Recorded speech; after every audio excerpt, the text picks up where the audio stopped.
Shreyas school auditorium ખાતે સુમન સંસ્કાર કેન્દ્ર દ્વારા અભિનવ બાળ નાટ્ય સ્પર્ધા યોજવામાં આવી હતી, જેના બીજા દિવસે બાળકોએ સુંદર નાટક ભજવીને ઉપસ્થિતોને મંત્રમુગ્ધ કરી મૂક્યા હતા।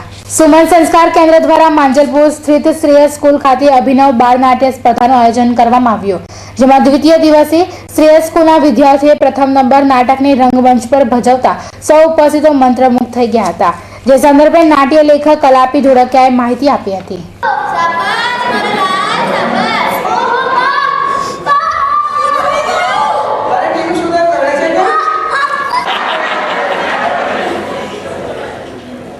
શાળાઓએ ભાગ લીધા છે અને આજે બીજા જે 4 નાટકો છે એમાં પહેલું છે પ્રથમ નંબર, એનો લેખક હું છું કલાપી ધોળકિયા અને દિગ્દર્શક ઓમ ભટ્ટ છે। બીજું નાટક ત્યારબાદ રજૂ થવાનું છે એ સંકલ્પ છે, વિદ્યુત બોર્ડ વિદ્યાલય રજૂ કરવાનું છે। ત્રીજું તારે જમી પર બ્રાઇટ ડે સ્કૂલ રજૂ કરવાનું છે અને ત્યારબાદ કરો રતનનું જતન બરોડા હાઈસ્કૂલ અલકાપુરી રજૂ કરવાનું છે।